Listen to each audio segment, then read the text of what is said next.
Now, you claim much worse than the sexual dalliances that Clinton has been accused of, that there has been a publicly financed, orchestrated campaign to, I think in your words, discredit, smear, or threaten women who have dared to expose him for what he really is. That's right. Tell us about what some of the most disturbing examples of that are for you.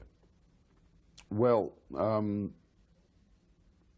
think probably the most disturbing is the stories that we heard about the harassment of Kathleen Willey after she made her allegation of the advance in the Oval Office itself.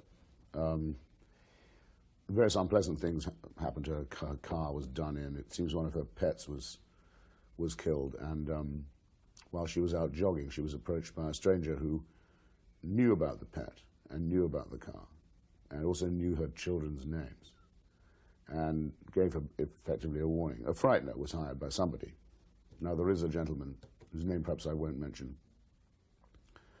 It isn't a well-known name anyway, except to Washington insiders. Very unpleasant political tycoon, fundraiser, black bag man, who is currently pleading the Fifth Amendment to the question: Did the president ask you to hire a frightener? Right? I'd want to do better than plead the Fifth if I was accused of doing that kind of thing. You would think.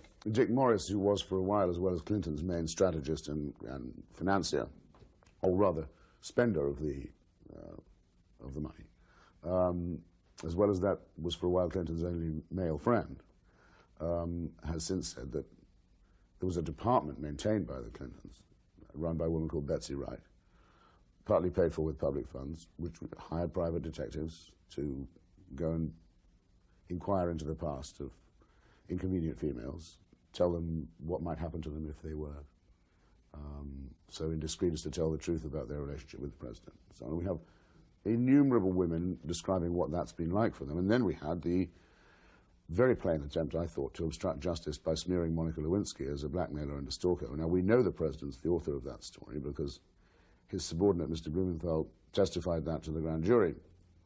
We know that came from Clinton. We know how it got into the press. Clinton's people put it there.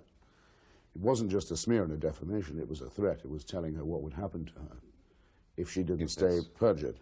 And at that point, they didn't know she had any evidence to the contrary.